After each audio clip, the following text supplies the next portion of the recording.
The one and only Brian Baldinger of Baldy's Breakdowns joins me on today's Locked On Giants podcast to talk New York Giants. Coming up next. You are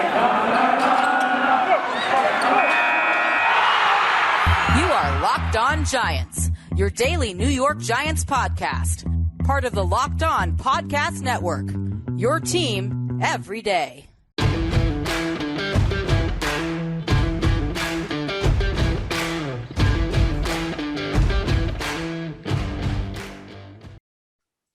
Hi, everybody. This is Patricia Traina, and welcome to a new edition of the Locked On Giants podcast, part of the Locked On Podcast family, your team every day.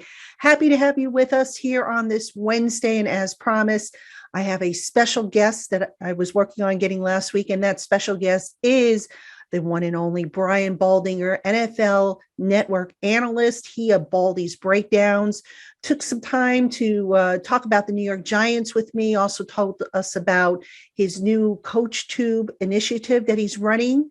And you'll hear about that towards the end of the interview. So without any further ado, I'm going to play that interview that I had with Brian Baldinger. Now, this was taped last Friday. So he mentioned some of the things coming up against Denver and whatnot. So just a heads up when you listen to it, that the interview was taped last Friday. I hope you enjoy it. Joining me now is the one and only Brian Baldinger, he of Baldy's Breakdowns. Delighted to have him on here. He's going to talk a little bit about the Giants, and then he's going to tell us about a new CoachTube program that he has launched. Brian, thank you so much for taking the time to join me today. My pleasure, Patricia. Good to talk football with you as always. Thank you. My pleasure to have you on. And Brian, we've got to start with the Giants offensive line. It's been creating so much angst amongst Giants fans and media and just anybody watching this team. You know, at the start of of training camp, General Manager Dave Gettleman said, look, we got to let the kids play. We got to let them develop. Now comes word that they might be looking to put Nate Solder at right tackle. They may have to put this newcomer, Ben Bredesen, who they acquired via trade because Shane Lemieux may or may not be ready to go. Yep. I mean, what's going on with this offensive line? Is this usual? Is this alarming at this point?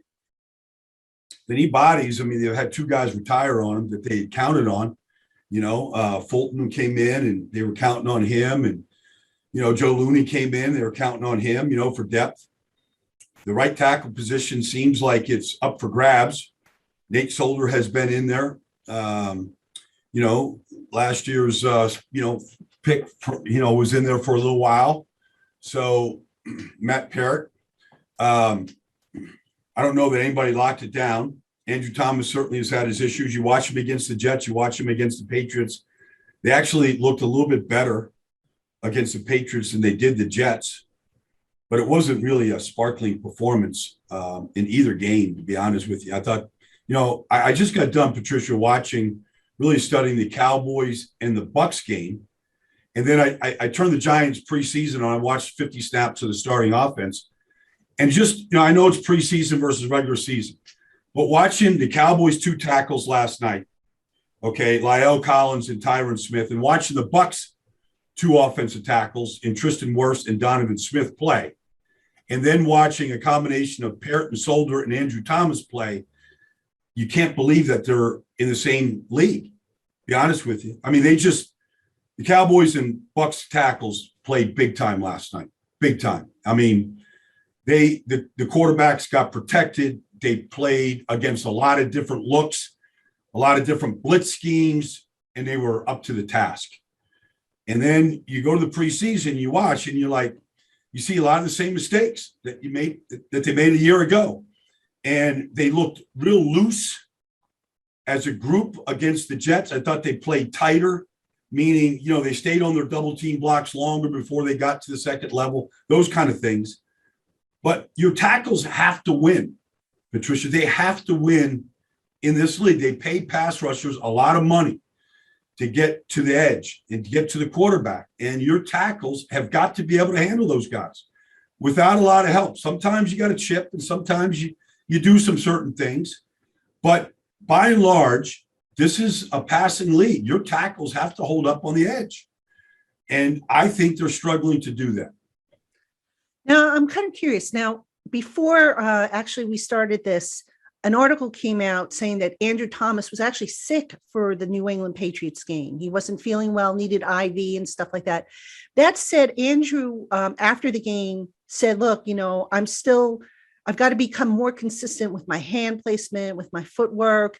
He wasn't kicking out and, wide enough, I thought, when I looked at the film, that just my untrained eye there. That said, I mean, he's been repping this for a long time. He was a top tackle coming out of college. And it just seems like since he's gotten to the NFL, his technique has been all over the place. How much of that do you think is on him versus the fact that he's had now 3 different position coaches versus just what they're asking him to do? They do. Rob Sale's in there this year. They have 2 new offensive line coaches. Techniques are techniques. He's got a swinging gait issue with his left foot. He just opens up the gate when he's got to keep that foot in the ground. He's got to keep pushing, whether it's Josh Uche or, whoever it is, coming off the edge. You got to keep widening. He gets overextended. Both tackles do. Both Matt Parrott and him, they get overextended waiting for contact. You can't get extended. I mean, whether the guy's pinning your arm on a cross chop, whatever it is, like you cannot get overextended. You get overextended in this league, these guys are too good. They're going to beat you. They're going to get your back pad. They're going to get your edge on you. There's an arc that all tackles are kind of taught to run.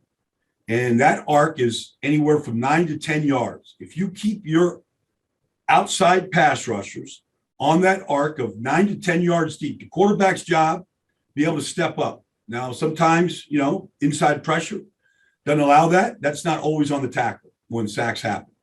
But your arc is 9 to 10 yards. Quarterback's usually around 9.5 yards. His job is not to get deeper and drift.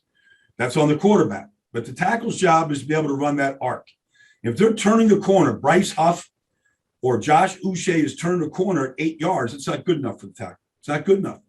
Like your quarterback is going to get hit. What about his hand usage? Now, I watch him on tape, and again, sometimes it looks like he's late getting his hand punch into a guy's chest. I mean, do you see that as well? His hands are outside, so the guys are getting to his chest. Not always, but, he comes out wide. Now, there's a lot of guys that do it, kind of a crab trap type thing. I don't like it. I don't like giving the guy at my chest. I wouldn't want it. I'd try to change it. There's too many guys that have great power. Myles Garrett, you give a guy like that your chest, he's going to just punch it and he's going to drive it and you're going to get crushed. You're just not going to be able to get, stay in front of freight trains like that. They'll see Von Miller this week. He's a great long arm stab guy. He's got great power. I don't know if Bradley Chubb's playing or not, but you can't give guys your chest. You can't do it in this business. Not consistently. You got to get your hands inside or get at least one to be able to stop that long arm, that stab from coming at you. All right, Giant fans, we have more coming up with special guest Brian Baldinger. But first, get all the latest news, odds, info, and sign-up bonuses for all your sporting needs by heading over to BetOnline on your laptop or mobile device. When you open an account and use our special promo code LockedOn, you will receive a 50% welcome bonus on your first deposit. Again, that's code LockedOn for your 50% welcome bonus. Terms and conditions do apply. That's BetOnline, your online sportsbook experts. All right, Giant fans, welcome back. We're going to continue our interview with Brian Baldinger of the NFL Network, Baldy's Breakdowns on Twitter, in just a moment. But first, just a quick heads up. Tomorrow's show, we're going to have the crossover show with the Washington football team guys, David Harrison and Chris Russell. So they're going to be joining me on that particular podcast as we get you ready for Thursday Night Football, Giants at Washington football. So make sure you check out that podcast. But for now, let's just get back into our interview with Brian Baldinger. Now let's talk about a couple guys who I thought had good summers on that offensive line. Nick Gates and Will Hernandez, I thought had a solid summer. Do you agree? What have you seen from those two guys? Well, I think Nick Gates is, I mean, did they name my captain? I think they named my captain. Yes. It's good. He brings something to the party, like you could see he's like a finisher and, got some nasty to him. I like that. He's taking a little fight to the other team. You could see it. It shows up.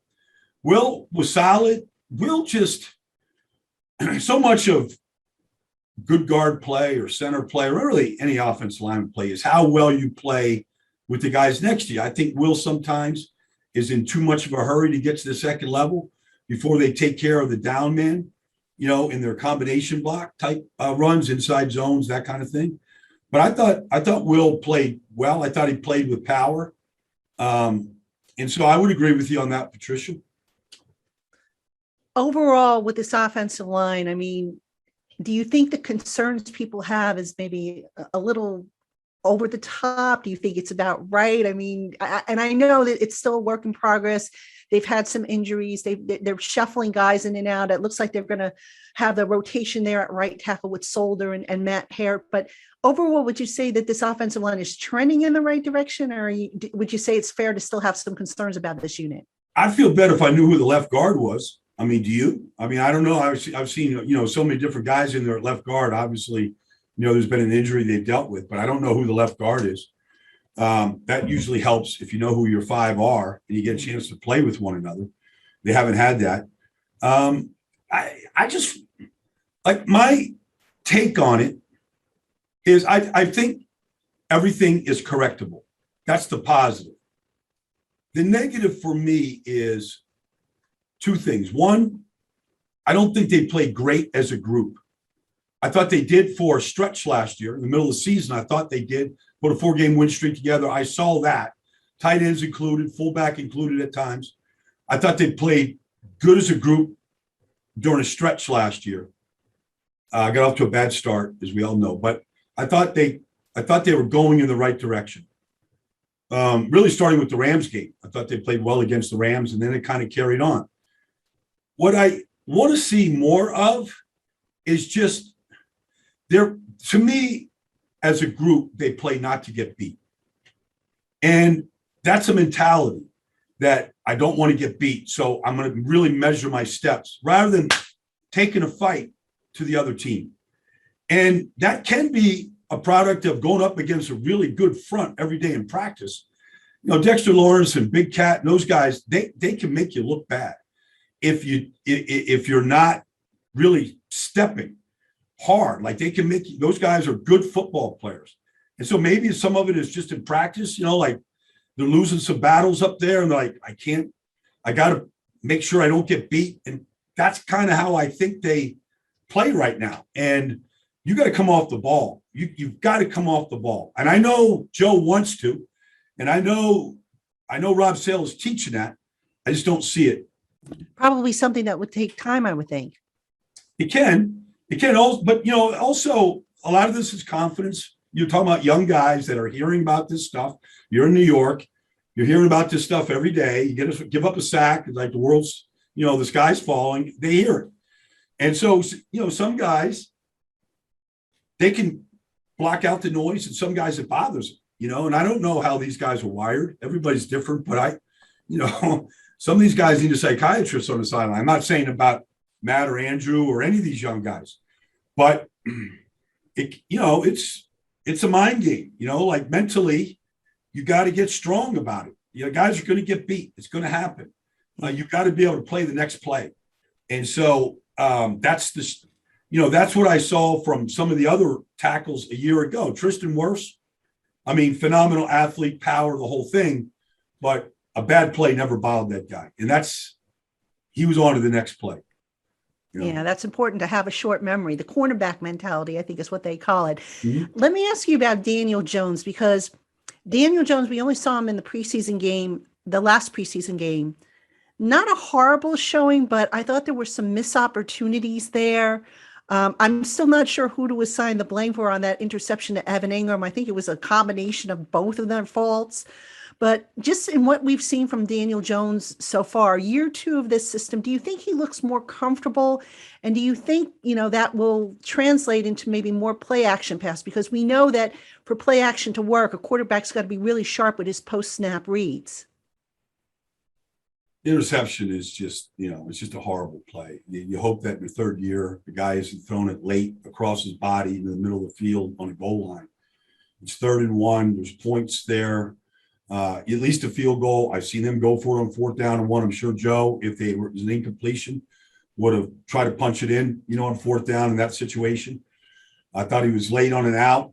Justin Bethel jumped it. It could have been a pick 6 easily if he catches it. I mean, those are 2 throws that I don't care who you are. Like, those are bad throws. You can't be late to the outside, and you can't be late throwing the ball over the middle of the goal line. You just can't do it. And so you hope that those decisions, you wouldn't make those decisions. There's a lot of things he does well. There just is. The touchdown throw is a great throw to Caden. That kind of makes up for it. That was a good 2-minute drive. That was well done. That kind of gets him out of, puts him on the board, and they drive the field. They get a score. That's a good feeling. It's decision making, and things are going to happen in the game, that you can't foresee. You can't dictate every situation and prepare for every situation. You just got to play sometimes. And so you get that rollout on a goal line like that, and whether ever Ingram was supposed to pull up and stop in that situation, or whether he's drifting, I don't know how it's coached. I just know that it's always going to fall on the quarterback. It's just, Eli took that, for 15, 16 years, whatever, like he just ate it. It was his. And I'm sure Daniel does the same thing. He's wired a lot like that. But, it's decision making. And, his problem in his brief young career right now has been turnovers. And he's got to stop it, not just for a game, but for a stretch of games. We just got to go without putting the ball on the ground or throwing it to the other team. And that's not me hating or being. That's just a fact. That's just how the quarterback has to play. It's why they made a switch in Los Angeles. Like, you can only tolerate that so long.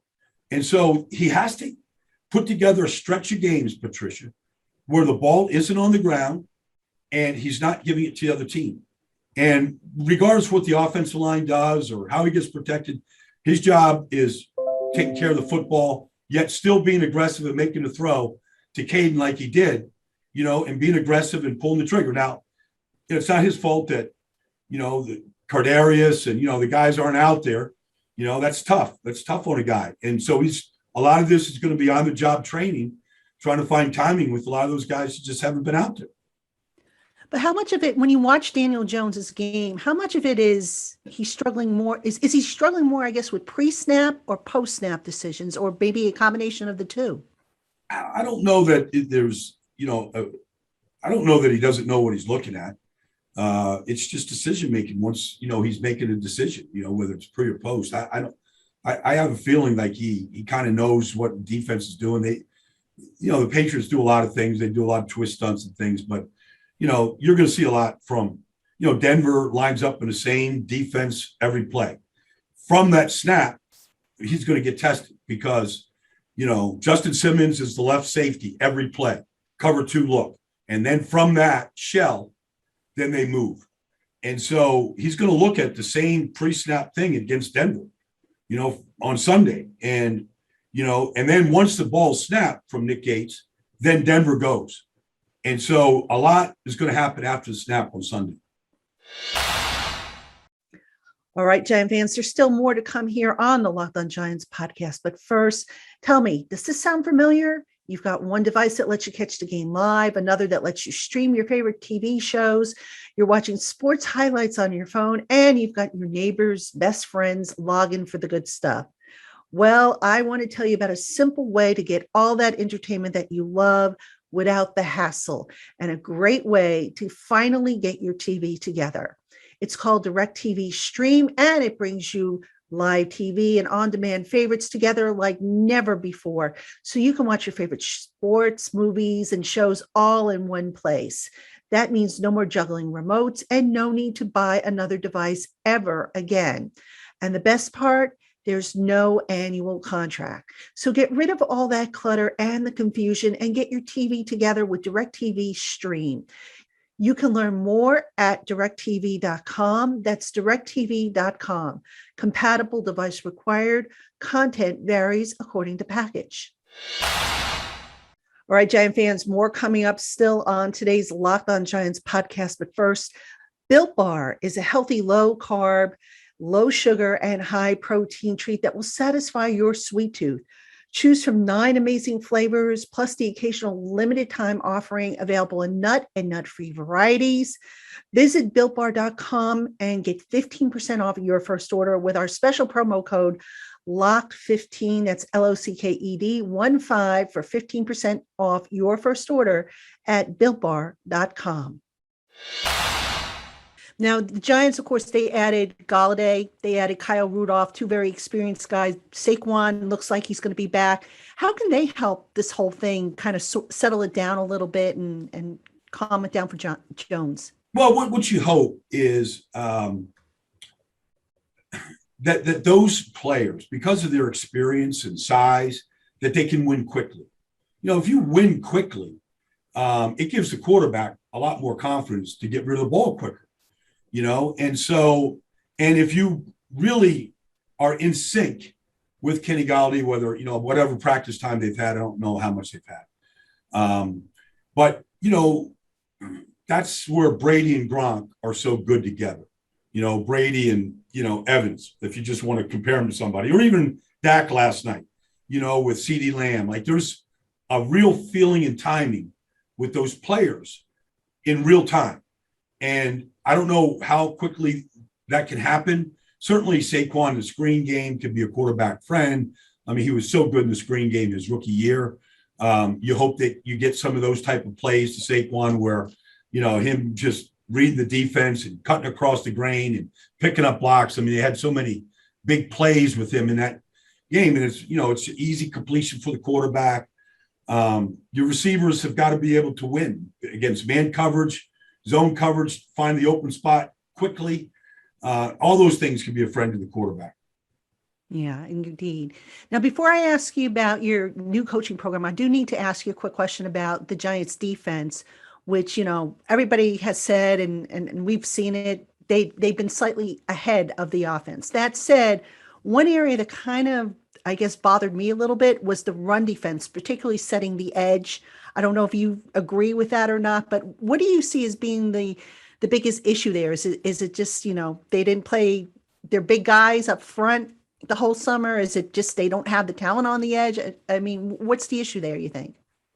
Well, they played, you know, a young guy in Azeez Ojulari out there. You know, I mean, he's young and he's seeing things. I'm not picking on him, but young guys, you know, he's coming off the edge. He's got to, you know, you know, you got to play every down. You got to earn your right to, you know, rush the passer.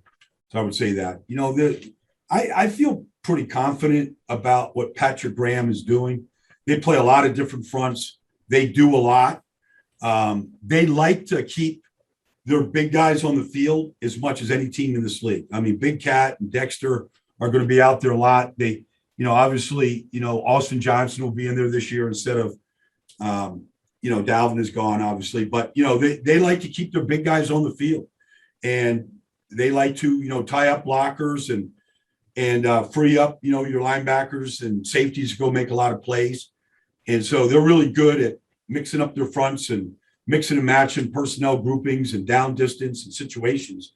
I thought they were about as good as anybody in the league last year. And I expect that to take place. I mean, if, you know, Big Cat's not in there or Dexter's not in there, I mean, and they can't be out there every play, but I mean, those guys are difference makers at the point of attack. And certainly the help on the back end of the defense, which they improve, you know, being able to hold the coverage, I think is going to help the front end. That said, the Giants last year generated a pass rush without the benefit of, say, a Von Miller or a number one pass rusher. They did it through scheme. Is it too much? Is it overthinking the situation to say that, okay, the rest of the league now has had an entire offseason to study what the Giants have done and they can adjust. And now the onus is on Patrick Graham to come up with different ways since they technically still don't have that Von Miller type of pass rusher yet? I think guys like Patrick Graham, I think they're always looking to tinker and to change. They self-scout themselves, you know, as much as the other teams do. So they know what their tendencies are. They know what works against certain looks. And I expect Patrick Graham to try to stay ahead of the curve. And whatever they showed last year, I expect tweaks to it and different ways that they're going to give, really, even if you have Von Miller, if you're lucky enough to have somebody of that caliber, I mean, you still have to find ways to get free hitters, to the quarterback. I mean, the protection schemes are really, really sound, and the play action passing games to push the ball down the field are really good in this league. And so it's hard to win one-on-ones. You got to find a way to get a guy there quickly. And that's why, your safeties, your corners, your corner cats, those kind of things are a big part of any defense, because all you hope sometimes is just a flash of color coming at the quarterback, just to speed his process up and get the ball out of his hands quicker. That can be as effective as any kind of a sack. Brian, before we get to the coaching program, final question on the Giants. What's the one thing about this team that, if you could change, or you would like to see change for them to be successful yesterday, what would that be? What's the highest priority for them? Well, I mean, their three biggest weapons haven't been on the field, and I'm not, look, Dallas didn't play any of their guys, and so, but then they executed really, really well. And so, but Galladay hasn't practiced. Cardarius has barely practiced. I know he's been out there a little bit. Saquon is, trying to get the rust off. He wants to get hit. I mean, those are the three biggest players on this offense. We haven't seen them. And so you'd like to get some work, but situations, dictate otherwise. And so to me, I almost feel like September is almost going to be like the Giants August. Like they're going to, I don't care what their record is in September. They can still be a really good football team this year. And I expect them to be a good football team. But it may take a couple games for them to get there. You may need to go through, and I'm not saying they can't beat Denver. They can beat Denver. But I think that the timing that you're looking for might not be there right away. And that's just the reality of it right now. And if you said, well, what's the one thing I would change? I'd like, wow, I wish Galladay and Cardarius and Saquon were out there, all of August. And I'd feel a lot better about them getting ready for September 12th. Yeah. I mean, it's not like the old days when training camp used to start in the beginning of July, and it used to run for what, like 8 weeks, 10 weeks, something like that. And you had 6 preseason games, and you knew that by the time the season started, your team was ready to go. You just don't have that luxury anymore. So No. Times have definitely changed. All right, Brian, let's talk about your coaching program. That I believe it's brand new, if I'm not mistaken. Tell everybody about that. Yeah, so it's CoachTube. And what we did last year, because of the situation we were all faced in, Patricia, with the pandemic, and, everybody was on some level of a Zoom call multiple times a day, we thought we could teach the game of football using, film and great players, throughout history of the NFL, to teach position by position. And we literally did that. We took Jonathan Ogden at left tackle, and Walter Jones and some of the great left tackles, and we taught tackle play. And we taught, we got Charles Woodson, and, we taught safety play and nickel and corner play, on and on and on. Ed Reed, we taught how to play free safety and what the best that's probably ever done it, what it looked like. And so we took great players and throughout history and in today's game, and we used 3 players at each position. We basically broke it down into 10 different positions. And we taught the game, and we had, Michael Haynes, and, a Hall of Fame cornerback came in and joined us. And we had offensive line coaches from around the league came and joined us. And we just opened it up to the public, to coaches, to scouts. And we basically taught the game fundamentally and mechanics, position by position. And then we broke all that up. If you just want to watch the safeties, you could go and just watch the safeties and what we were able to glean from them by studying them and putting it on tape. And so that's what the CoachTube is. You want to go watch, some quarterbacks play the game, Patrick Mahomes and how he sees the field. We've got Patrick Mahomes, doing it. So I thought it was a lot of fun. I think people learned a lot. I learned a lot just kind of putting it together, and it's out there, evergreened forever and ever right now. sounds impressive. I mean, to learn the game from some and you mentioned some Hall of Famers, I think, Oh, yeah. in that group. So, and there's certainly, the game evolves. I mean, the The game techniques, does I guess, evolve. stayed the same, but the strategies behind it, I Yep. mean, wow. No doubt.